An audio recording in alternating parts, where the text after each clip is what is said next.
Surat untuk penyair muda. Kau tanyakan apakah sajak-sajakmu bagus. Kau tanyakan padaku. Sebelumnya, kau pun telah bertanya pada yang lain. Kau kirim sajak-sajakmu itu ke berbagai majalah. Kau banding-bandingkan dengan sajak-sajak yang lain. Dan kau pun jadi terganggu ketika ada redaktur menolak upayamu itu. Kini, karena kau izinkan aku menasihati kau, aku minta kau jangan lagi melakukan semua ikhtiar semacam itu. Kau melihat keluar, dan dari segala-galanya itulah yang kini harus tidak boleh kau lakukan. Tidak ada orang yang bisa menasihati dan menolongmu, tak seorang pun. Hanya satu-satunya cara yang ada, pergilah masuk ke dalam dirimu. Temukan sebab atau alasan yang mendorongmu menulis. Perhatikan apakah alasan itu menumbuhkan akar yang di dalam ceruk-ceruk di hatimu. Bikinlah pengakuan pada dirimu sendiri. Apa kau harus mati jika sekiranya kau dilarang menulis? Pertama-tama, tanyakan dirimu dalam ketenangan malam. Haruskah aku menulis? Menukiklah ke dalam lubuk dirimu agar kau mendapat jawaban yang dalam. Dan jika jawabannya iya, jika pertanyaan yang hikmat tadi dijawab dengan sederhana dan mantap, aku harus, maka binalah dirimu sesuai dengan keharusan itu. Hidupmu, baik pada saat-saat yang paling remeh dan sepele sekalipun, haruslah merupakan bukti dan kesaksian dari dorongan menulis itu. Kemudian, cobalah dekati alam. Lantas usahakan seakan-akan kau adalah salah seorang dari orang-orang pertama yang mengatakan apa yang kau lihat dan apa yang kau alami, yang kau cintai dan kehilangan-kehilanganmu. Jangan tulis sajak cinta. Jauhi dahulu bentuk-bentuk yang sangat familiar dan biasa itu. Karena bentuk yang semacam itu adalah yang paling sulit. Di dalam tradisi yang bertaburan dengan karya bagus dan sebagian cemerlang itu, diperlukan kekuatan besar dan penuh dewasa untuk bisa memberi sumbangan individual.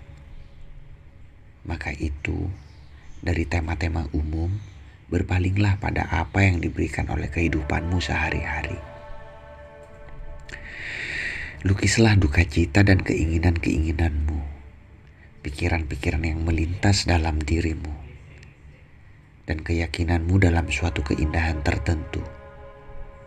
Lukiskan semuanya itu dengan sepenuh hati, sungguh-sungguh, rendah hati dan ikhlas. Gunakanlah benda-benda di sekitarmu, imaji-imaji dirimu dan kenangan-kenanganmu untuk mengekspresikan dirimu. Jika kehidupanmu sehari-hari terasa miskin dan gersang, jangan sesalkan dirimu. Katakanlah pada dirimu, kepenyairanmu tidak cukup untuk dapat menggali kekayaan dirimu. Karena bagi setiap pencipta tidak ada kegersangan dan tidak ada tempat yang penting dan gersang.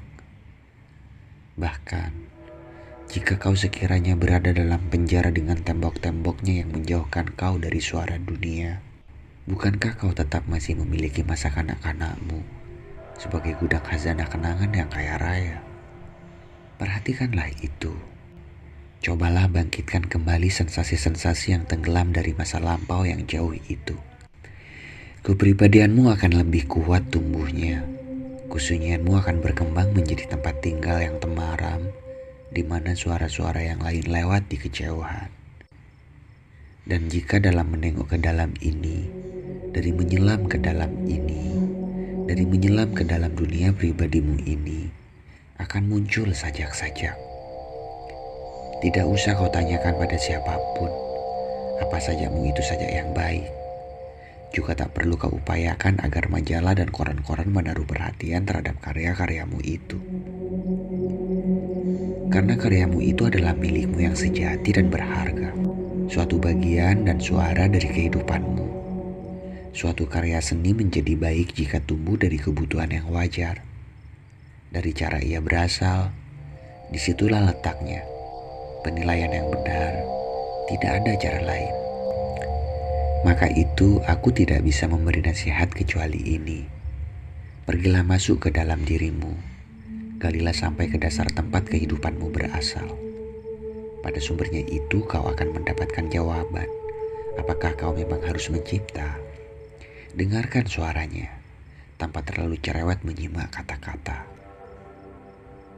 Barangkali memang sudah merupakan panggilan bahwa kau harus jadi seniman. Maka terimalah takdirmu itu. Tanggungkan naik bebannya maupun kebesarannya, tanpa minta-minta penghargaan dari luar dirimu. Karena seorang pencipta haruslah menjadi sebuah dunia bagi dirinya sendiri dan menemukan segala-galanya di dalam dirinya sendiri, serta di dalam alam tempat dirinya berada. Namun setelah masuk ke dalam diri dan ke dalam kesendirianmu, mungkin kau harus melepaskan keinginanmu untuk menjadi penyair. Bagi saya, seseorang bisa hidup tanpa harus menulis daripada sama sekali berspekulasi untuk itu. Meskipun demikian, upaya memusatkan perhatian ke dalam diri sendiri yang kuanjurkan itu tidaklah sia-sia. Bagaimanapun juga hidupmu sejak itu akan menemukan jalannya sendiri. Dan kuharapkan hidupmu menjadi baik dan karya serta tinggi pencapaiannya lebih dari apa yang bisa kuucapkan. Apalagi yang harus kukatakan? Rasanya segala telah mendapat tekanan yang wajar. Akhirnya aku ingin menasihati agar kau menumbuhkan dirimu secara serius. Tidak ada cara yang lebih ganas menghalangi pertumbuhanmu kecuali dengan melihat keluar dan upaya mengharapkan jawaban dari luar terhadap pertanyaan-pertanyaanmu yang agaknya hanya perasaanmu yang paling dalam dan saat-saatmu yang paling hening bisa menjawabnya.